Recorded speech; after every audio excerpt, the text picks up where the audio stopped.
আসসালামু আলাইকুম, আমি মোহাম্মদ আলামিন। Web design and development basic to advance কোর্সে আপনাদের সবাইকে স্বাগতম। আমি গত পর্বে অর্থাৎ তৃতীয় পর্বে আমি সম্পূর্ণ ওয়েবসাইটটা দেখাইতে পারি না, অর্থাৎ ডিজাইনটা সম্পূর্ণ দেখাইতে পারি না। তো আজকে আমি আপনাদের চেষ্টা করব যে পুরো ডিজাইনটা দেখার জন্য। তো চলুন, প্রথমে আমরা যেটা করব সেটা হলো আমরা আমাদের যেই ফোল্ডারে রেখেছিলাম অর্থাৎ থার্ড ক্লাস, এখানে আমরা একটা 4 ক্লাস নামে একটা অপশন তৈরি করলাম। এটার মধ্যে জাস্ট আমাদের যে ওয়েবসাইটের লোগোটা আমরা এখানে রেখে দিলাম, আর এখানে বাকি অংশগুলো আমি নিয়ে আসছি। থার্ড ক্লাসের মধ্যে যতটুকু কাজ আমরা করেছি সবগুলোকে আমি কপি করে নিয়ে আসলাম। এবার আমি ফোর্থ ক্লাসের মধ্যে পেস্ট করলাম। ফোর্থ ক্লাসের মধ্যে পেস্ট করার পরে আমি এখান থেকে জাস্ট ফোর্থ ক্লাসটা আমি কিসে ওপেন করব। আপনারা যদি নোটপ্যাডে ইউজ করেন তাহলে নোটপ্যাডে ইউজ করে ওপেন করবেন। আমি ব্র্যাকেট ইউজ করি, তো আমি ব্র্যাকেট ওপেন করে নিলাম। তো ব্র্যাকেট ওপেন করার পরে যেটা করব সেটা হলো যে সাথে সাথে আমি এই ফোল্ডারের মধ্যে থেকে index.html এটাকে ওপেন করে নিলাম। মজিলা ফায়ারফক্স, এতটুকু কাজ তৃতীয় পর্বে আমরা শেষ করেছিলাম, অর্থাৎ 3 নাম্বার টিউটোরিয়ালে। তো আজকে 4র্থ নাম্বার টিউটোরিয়াল। আমরা এখানে মেনু বারের কাজটা প্রথমে করব। মেনুটার কিছু স্টাইল দেব। তো মেনুটার কি স্টাইল দেওয়া যায় দেখেন। এখান থেকে আমি যেটা করব, ইনস্পেক্ট এলিমেন্ট, আপনারা আপনাদের পিসি থেকে করে নিতে পারেন। ইনস্পেক্ট এলিমেন্ট এর উপর ক্লিক করে এখানে দেখেন ডিসপ্লে ইনলাইন করা আছে। আমি এটাকে একটু ব্যাকগ্রাউন্ড দিব। ব্যাকগ্রাউন্ড দিলাম, মনে করেন এরকম একটা কালার দিলাম আর কি। আচ্ছা, এখান থেকে আমি কালারটা চেঞ্জ করতে পারবো।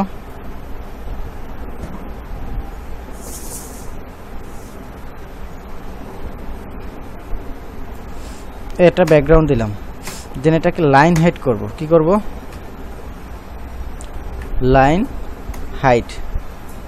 আমরা কত পিক্সেল দিয়েছিলাম আমাদের মেনু বারের হাইটটা, জাস্ট এটা এই পিক্সেলটা আমরা এখানে দিয়ে দেবো। লাইন হাইট অর্থাৎ 43 পিক্সেল আমরা দিয়েছি, দেখেন একদম মাঝখানে এটা চলে আসছে। আবার আমরা এটাকে একটা বর্ডার দিতে পারি। কি দিতে পারি? বর্ডার দিতে পারি, মনে করেন 1px সলিড, 1px সলিড দিলাম। 1px না দিয়ে আমি চাইলে একটু বাড়াইও দিতে পারি, এই যে এভাবে বাড়াই দিতে পারি। তো এবার যেটা করো সেটা হলো যে আমি এটাকে চাচ্ছি একটু ফাঁকা ফাঁকা থাকবে, চাচ্ছি যে এরকম লাগানো থাকবে না, একটু ফাঁকা ফাঁকা থাকবে। তো সেক্ষেত্রে আপনি যেটা করবেন সেটা হলো যে আপনি এটাকে বলে দিবেন যে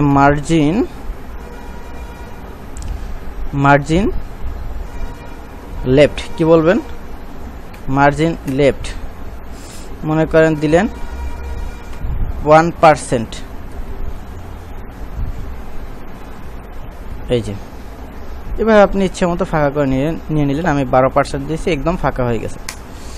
তো এইটা মোটামুটি আমাদের মেনু বারের কাজ শেষ। আমি এটাকে কপি করতেছি। কপি করে আমরা যেটা করব, এই যে style.css এটার মধ্যে আমরা পেস্ট করব। এটার মধ্যে এই যে ন্যাপ, এটার আমরা এডিট করছি একটু আগে, তো এইটারে এখানে বসাই দিলাম। তো তারপরে যেটা করবেন সেটা হলো যে এখন আমরা যে কাজটা করব সেটা হলো যে আমরা একটা ইমেজটা দেখে নিই। এইখানে দেখেন এই সাইড বার, অর্থাৎ এখানে একটা ইমেজ থাকবে, এখানে কিছু লিস্ট থাকবে। তো এখানে ইমেজটা আগে আমরা সেট আপ করে নিই। তো ইমেজটা সেট আপ করার জন্য আমাদের আগে একটা কাজ করতে হবে যে এখানে কিন্তু দুইটা ডিপ, এই দুইটা ডিপকে আমরা অর্ধেক অর্ধেক করে নিই। এই দুইটা ডিপকে কি আমরা অর্ধেক করে নেব। তো ফার্স্ট ডিপের নাম কি ছিল এখান থেকে আমরা দেখে নেই। H1 হলো ফার্স্ট ডিপ, আর H2 হলো দ্বিতীয় ডিপ। তো আমি যেটা করব সেটা হলো যে H1 কে বলে দেব। কি বলে দেব? H1 একটা ক্লাস। কি দিয়ে সিলেক্ট করব? H1 কে আপনি বলে দিবেন যে এর উইথ হবে 50%। কত? 50%। ব্যাচ। আবার S2 কেও আপনি বলে দিলেন যে এর উইথ হবে 50%। S2 কেও আপনি বলে দিলেন যে এর উইথ হবে উইথ হবে 50%। কত পার্সেন্ট? 50%। এবার আপনি যেটা করবেন, H1 কে আরেকটা জিনিস বলে দেবেন, সেটা হলো কি যে দেখেন 50% যখন আমরা দিচ্ছি দুইটাতে, এখন যদি আমরা রিফ্রেশ করি আগের মতনই চলে আসছে। তো আমরা এখানে একটা কাজ করব, সেটা হলো কি H1 কে ফ্লোট লেফট করব, ফ্লোট লেফট করব। দেখেন এইবার কোনো পরিবর্তন আসছে কিনা আমি একটু দেখি। আপনারা দেখেন এর নিচে কিন্তু এখানে 1 2 3 এগুলো লেখা আছে। এটা আমি রিফ্রেশ করলাম, দেখেন নিচে কোনো কিছু লেখার এখন আর আসে না। কোথায় আসছে? এই যে দেখেন লেখাগুলো কোথায় আসছে, দেখছেন কোথায় চলে আসছে, দেখছেন এই যে 1 2 3 4 এগুলো কোথায় ছিল? আগে ইমেজটা নিচে ছিল, এখন কোথায় আসছে? এখানে চলে আসছে। আচ্ছা, এটার কারণ কি? কারণ হলো আমরা নির্দিষ্ট পরিমাণ জায়গা নিয়ে নিচ্ছি। কার? এই যে এটার নির্দিষ্ট পরিমাণ জায়গা নিয়ে নিচ্ছে, বাট এটারও নির্দিষ্ট পরিমাণ জায়গা নিচ্ছে, এটাও নির্দিষ্ট পরিমাণ জায়গা নিচ্ছে, বাট ইমেজটার কোনো নির্দিষ্ট পরিমাণ জায়গা সেট আপ করা হয়নি, অর্থাৎ ইমেজের হাইট এবং উইথ এটা সিলেক্ট করা হয়নি। তো এটা সিলেক্ট করার জন্য আমরা যেটা করব সেটা হলো যে H1 এর মধ্যে যে ইমেজটা আছে, আমরা index.html থেকে দেখতে পারি যে H1 এর মধ্যে, এই যে H1 ক্লাসের মধ্যে একটা ইমেজ আছে। এইটার এবার আমরা স্টাইল করব। কি স্টাইল করতে পারি? স্টাইল শিটে গিয়ে আমরা বলতে পারি যে H1 এর মধ্যে যে ইমেজটা আছে .h1 img এর উইথ হবে 100%। না দিয়ে আপনি দিতে পারেন যে 200 পিক্সেল। আচ্ছা, 100% এবং পিক্সেল দেওয়ার মধ্যে পার্থক্যটা কি আমি একটু দেখাই। তো উইথ দিলেন 200 পিক্সেল, ব্যাস। এবার আপনি এটা রিফ্রেশ করেন, এটা 200 পিক্সেল জায়গা নিয়ে নিছে। তো আমরা আর একটু বাড়াই দেন উইথটা, 200 জায়গায় আপনি করলেন 500 পিক্সেল, সরি 500 পিক্সেল। তো 500 পিক্সেল করার পরে দেখেন এই আপনার ইমেজটা পিক্সেল দেওয়ার সে পার্সেন্টেজ দেওয়া কেন ভালো, আমি এই বিষয়টা একটু দেখাবো। সেটা হলো যে আপনি এটা যদি মোবাইল থেকে কোনো ভিজিটর আসে আপনার ওয়েবসাইটটাতে, তো দেখেন আপনার ইমেজটা দেখার জন্য, এই যে ইমেজটা এটা দেখার জন্য আপনার এইখানে নিচে স্ক্রল করে এইভাবে টেনে তারপর দেখতে হচ্ছে। কিন্তু আপনি যদি এটা পার্সেন্টেজ করেন, যে উইথটা হবে 100%। কত পার্সেন্ট? 100%, 100%। তো সেই ক্ষেত্রে দেখেন কি পরিবর্তন আসে। আমি এটা রিফ্রেশ করলাম,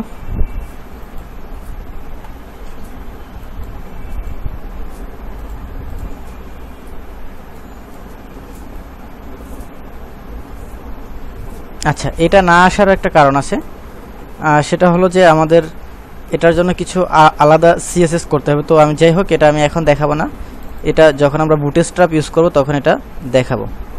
তো আপাতত আমরা এখানে পার্সেন্টেজ দিয়ে রাখি। কত পার্সেন্ট? 400 পিক্সেল, সরি পিক্সেল দিয়ে রাখি। কত পিক্সেল দিয়েছি? 400 পিক্সেল, ব্যাস এটাই থাকলো।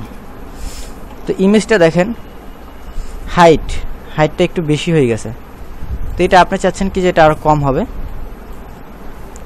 তো সেই ক্ষেত্রে কি করবেন? আচ্ছা হাইটটা আরো একটু বাড়াই দিবেন।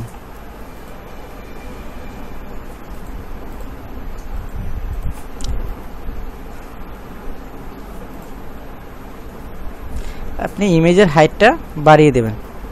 এই যে ইমেজের উইথ এখানে 400 পিক্সেল দেওয়া আছে, চাইলে উইথটা আরো বাড়াই নিতে পারেন। তারপর হলো হাইট মনে করেন 500 px, এইভাবে নিলেন। কত নিলেন? 500 px, ব্যাস এটা কপি করেন, কপি রুল, দেন এটাকে পেস্ট করেন এইখানটাতে। H1 এর মধ্যে যে ইমেজটা আছে তার স্টাইলগুলো এরকম হবে।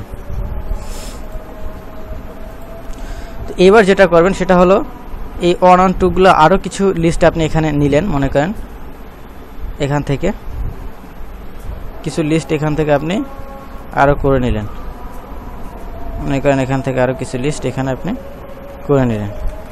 এইভাবে আরো কিছু লিস্ট করে নিলেন যাতে ওয়েবসাইটে দেখতে একটু সুন্দর দেখায়। এইভাবে আপনি এটা করে নিন। আমি এখান থেকে কয়টা কমাবো, 1 2 3 4 5 6 7 8টা, 8টা লিস্ট কমাই দেন। 1 2 3 4 5 6 7 8।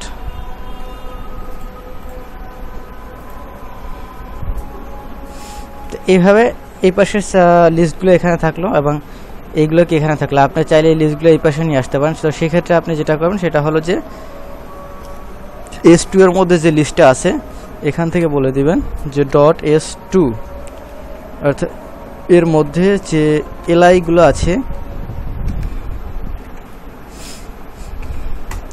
এলআইগুলো হবে ফ্লোট রাইট, এটা বলে দিলেন। এখন দেখেন আপনি যদি রিফ্রেশ করেন লিস্টগুলো ফ্লোট রাইটে যাওয়ার কথা ছিল, বাট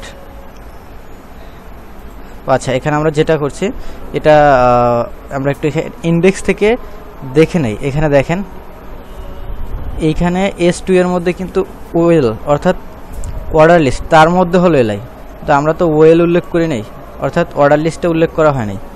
সেই কারণে আমাদের এইবার আমাদের স্টাইলটা পাওয়ার কথা। দেখেন এখানে চলে আসছে এবং কি একদম পাশাপাশি চলে আসছে। তো আমরা আপাতত পাশাপাশি রাখবো না, আমরা নিচে নিচে রাখবো। এই কারণে আমরা কি এই অংশটা পুরোটাই বাদ দিয়ে দেব, এটা আমাদের দরকার নাই। এবার হলো ফুটার। ফুটার অপশনটাতে আপনি একটা কালার করবেন।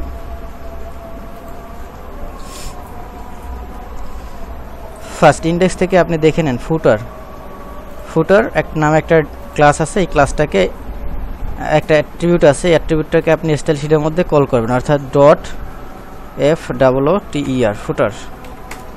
এটাকে একটা ব্যাকগ্রাউন্ড দেন। ব্যাকগ্রাউন্ড দিলেন মনে করেন কি, ব্যাকগ্রাউন্ড দিলেন মনে করেন আচ্ছা রেড দিতে পারেন, রেড কোনো সমস্যা নাই। তো রেড কালারটা চলে আসছে। আপনি চাচ্ছেন এটা একদম মাঝখানে থাকবে, তো এটা কি করবেন, ফুটারের মধ্যে যে h1টা আছে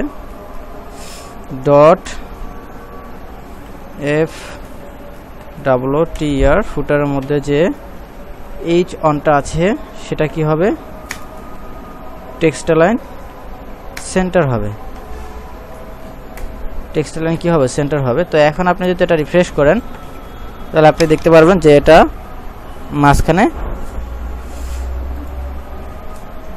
আচ্ছা চলে যাওয়ার কথা ছিল, বাট আমরা একটু দেখে আসি এটা কি S2 না H1। এটা হলো H2। দেখেন আমরা যে লেখাটা লিখছি ক্রিয়েট বাই এমডি আলামিন, এইটা আসলে ছিল কি H2। সো আমরা স্টাইল দিছি কার, H1 এর। তাহলে কি মাঝখানে যাবে, একদমই না। তো এইবার রিফ্রেশ করলে দেখেন এটা কি একদম মাঝখানে চলে আসছে ক্রিয়েট বাই। এটা আমাদের ছোট একটা নর্মাল ওয়েবসাইট আমরা দেখলাম, নর্মালি একটা ওয়েবসাইট না বলা যায়, একটা ওয়েব পেজ। এটা কীভাবে আপনার করতে হয়। তো আমি এখন আপনাদেরকে যেটা দেখাবো সেটা হলো যে আপনারা ব্যাকগ্রাউন্ডে কীভাবে ইমেজ অ্যাড করবেন। ব্যাকগ্রাউন্ডে আপনারা কীভাবে ইমেজ অ্যাড করবেন আমি এখন দেখাই। যে যেহেতু সব ইমেজই এক, আমি অন্য একটা ইমেজ অন্য এক জায়গা থেকে নিয়ে আসি আমাদের বোঝার সুবিধার্থে।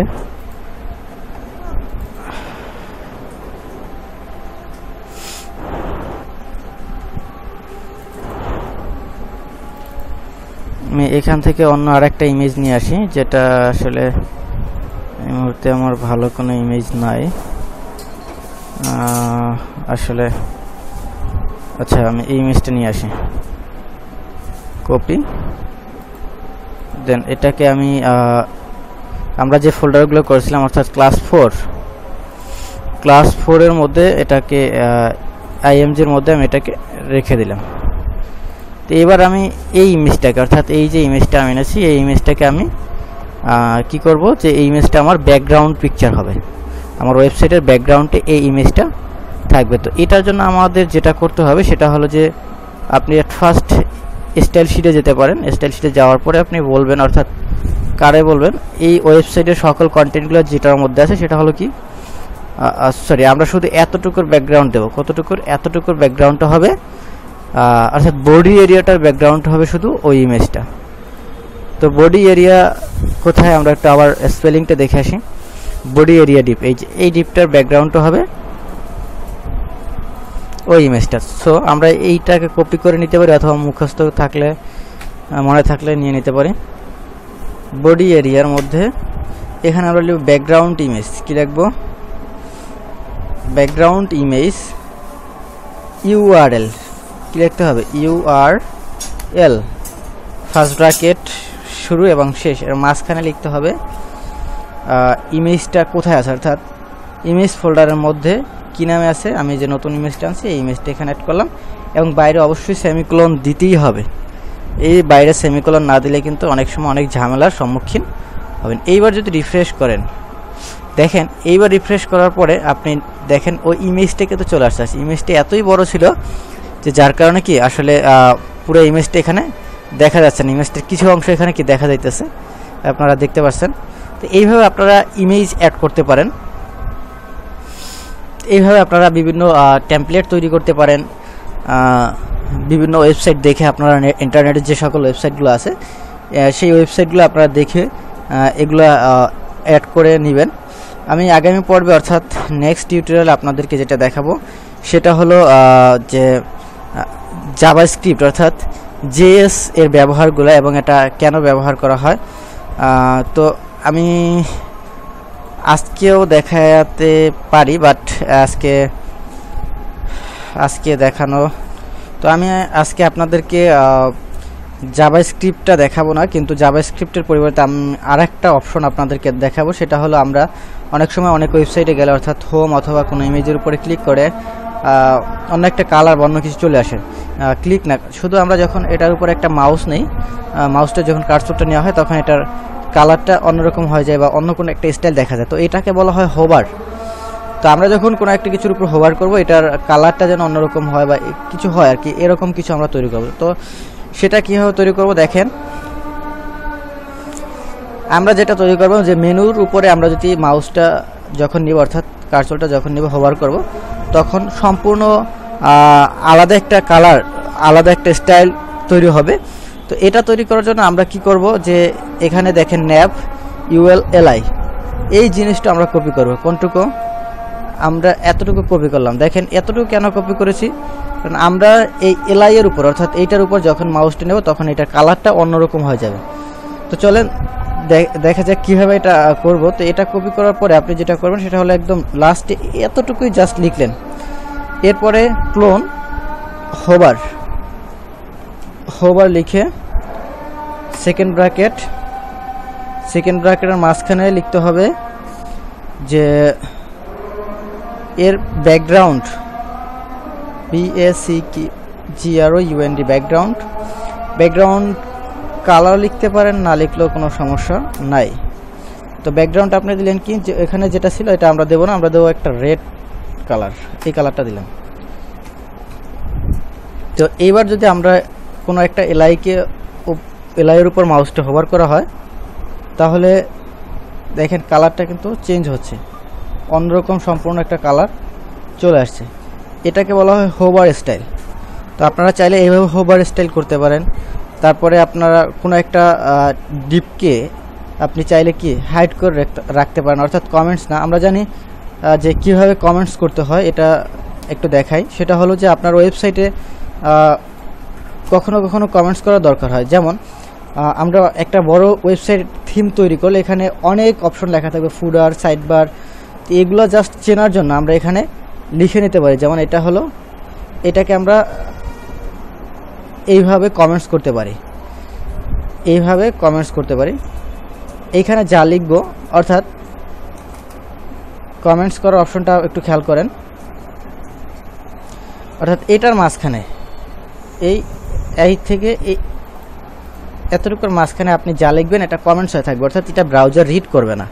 তো এখানে মনে করেন আপনি লিখলেন যে দিস ইজ বডি এরিয়া, লিখলেন কি দিস ইজ বডি এরিয়া, এটা ব্রাউজার রিড করবে না। দেখেন এটা আসলে ব্রাউজার কখনোই রিড করবে না। তো এইভাবে চাইলে আমরা কি কমেন্টস করে রাখতে পারি। তো আমরা এটা ছাড়াও আমরা কমেন্টস না, আমরা চাইলে কোনো একটা ডিপকে হালকা করে রাখতে পারি। হালকা বলতে যে হালকা দেখাইবে বাট পুরোটা দেখাবে না। যেমন হতে পারে কি যে এই ইমেজটা অর্থাৎ লোগোটা এতটা ক্লিয়ার দেখাবে না, একটু হালকা দেখাবে। তো এই জন্য আমরা কি করব যে এখানে কল করব, অর্থাৎ আমরা যেখানে হেডারের মধ্যে যে ইমেজটা অর্থাৎ যে লোগোটা, এটাকে আমরা একটা স্টাইল দিতে পারি, অপাসিটি। স্টাইলটার নাম হলো কি অপাসিটি, OPACITY, অপাসিটি দিয়ে আপনি এখানে মনে করেন দিলেন 0.50 দিয়ে আপনি কি করলেন 0.50 দিলেন, ব্যাস। এবার একটু আপনি খেয়াল করবেন এইটার এখন যে অবস্থা আছে, আপনি যদি এটাকে রিফ্রেশ করেন দেখেন এখন অবস্থাটা কিন্তু এক নাই। এইটা যদি আপনি একদম 0 দিয়ে দেন, কি দিলেন 0, তাহলে আপনার অবস্থাটা কি দাঁড়ায় দেখেন। দেখেন এখানে কোনো ইমেজই নাই। এটা আমাদের অবশ্যই অনেক কাজে লাগবে।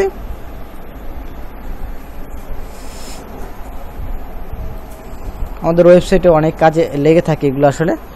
তো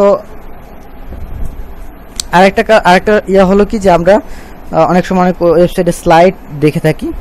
তো আমি আপনাদের স্লাইড কীভাবে তৈরি করতে হয় এটাও আমি দেখাবো। যেমন আমরা এখানে একটা স্লাইড তৈরি করব, কোথায় দেখেন এই যে মেনু বারটার পরে একটা স্লাইড হবে, মেনু বারটার পরে কি একটা স্লাইড হবে। তো এখানে আমরা মেনু বারটা কোথায় আছে, index.html এ যাই, মেনু বারটা খুঁজে বের করি, অর্থাৎ ন্যাব। এই যে ন্যাবের পরে একটা কি হবে, স্লাইড হবে। কি হবে, স্লাইড হবে। তো আপনি কি করবেন, স্লাইড নামে একটা ডিপ নেবেন, স্লাইড নামে একটা ডিপ নিলেন, নাম কিন্তু দেওয়া হয় না, এই যে এখন নাম দিব ক্লাস স্লাইড, SLID স্লাইড। এটার মধ্যে আপনি কি করলেন, একটা ট্যাগ নিলেন, ট্যাগটার নাম হলো কি মার্ক, MAR মার্কুই। এই ট্যাগটা নিয়ে এটার মাঝখানে আপনি মনে করেন লিখলেন নিউ স্লাইড অপশন, তো এটা আপনি এখন নর্মালি দেখতে পারবেন যে এই দুইটার মাঝখানে একটা স্লাইড হচ্ছে, এই যে দেখেন নিউ স্লাইড অপশন, এটা সুন্দর স্লাইড হচ্ছে। তো এইভাবে আমরা স্লাইড তৈরি করতে পারি, এটা আসলে কোনো জটিল কোনো কাজ না। তারপরে হলো আমরা চাইলে কোনো একটা লেখাকে স্টাইল দিতে পারি। যেমন এইখানে লেখাটাকে আপনি কি করতে পারেন, আমি আসলে আপনাদেরকে একদম ছোটোখাটো বিষয়গুলো একটু দেখাই। এটাকে চাইলে আবার টেক্সট স্টাইল, ফন্ট স্টাইল দিতে পারেন, ফন্ট স্টাইল দিতে পারেন আপনি। যেমন কি আছে এখানে দেখেন, ইটালিক করে দিতে পারেন, ইটালিক করলেন মনে করেন ফন্ট স্টাইলটা। এখন একটু দেখেন এটাকে আমি কপি করে নিলাম, দেখেন এটা কিন্তু ইটালিক হয়ে গেছে।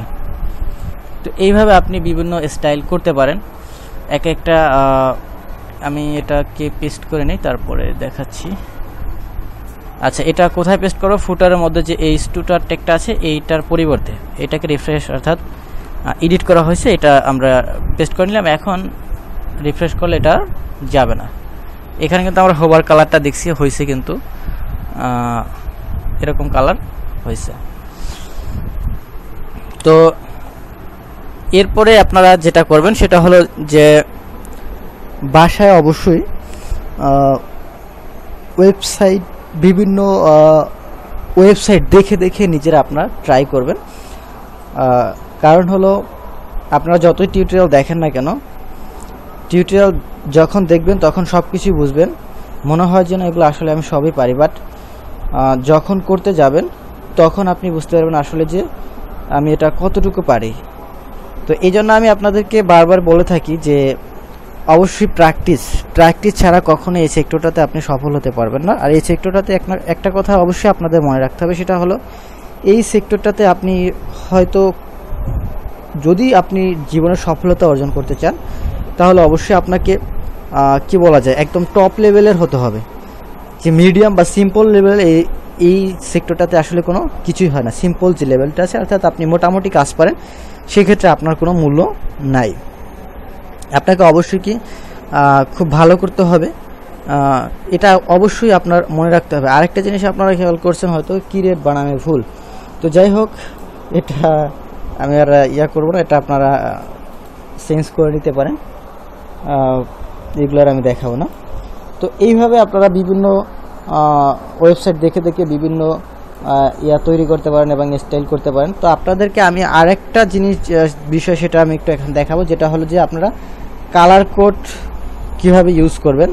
আমি কিন্তু একটাতেও কালার কোড ইউজ করি নাই মনে হয়, হ্যাঁ কালার কোড ইউজ করা হয়েছে, বাট এই যে কালার কোডটা ইউজ করার জন্য আপনাকে অবশ্যই হ্যাশ দিয়ে কোডটা লিখতে হবে। আমি কালার কোড কিভাবে আপনারা পাবেন এই বিষয়টা আপনাদেরকে আমি দেখাবো। তো এটার জন্য আপনারা একটা সফটওয়্যার আছে, সেটা আপনারা নেট থেকে নামিয়ে নিতে পারেন। আমি আপনাদেরকে দেখাই সফটওয়্যারটা।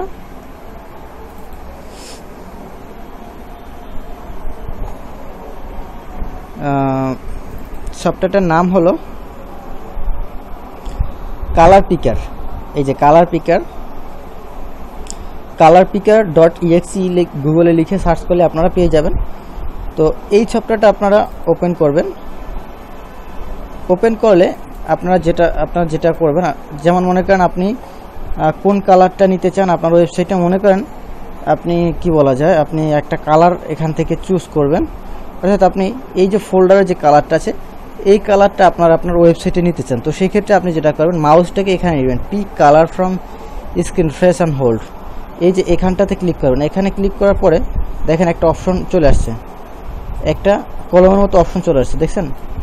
এই ক্লিক করার পরে এটা ছাড়বেন না, এটা নিচের দিকে নামান, অর্থাৎ এবার এটাকে আপনি যেখানে নিয়ে যাবেন ওই কালার কোডটা ওখানে চলে আসবে।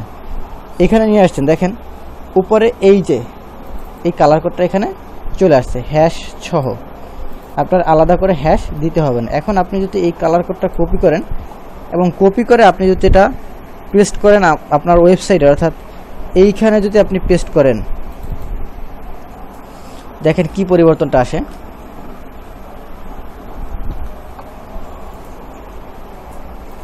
রিফ্রেশ করলাম, সেম আপনারা কি এই ধরনের কালার দেখতে পাচ্ছেন। তো আজকে টিউটোরিয়ালটি এই পর্যন্ত, নেক্সট টিউটোরিয়াল আপনাদেরকে দেখার আমন্ত্রণ জানিয়ে এখানে শেষ করছি। অবশ্যই আমার চ্যানেলটি সাবস্ক্রাইব করে নেবেন, কারণ আমি আপনাদেরকে সবসময় খুব সহজে অর্থাৎ খুব তাড়াতাড়ি আপনারা কীভাবে এই কাজটা শিখতে পারেন, তো এটা আপনাদেরকে আমি দেখাবো।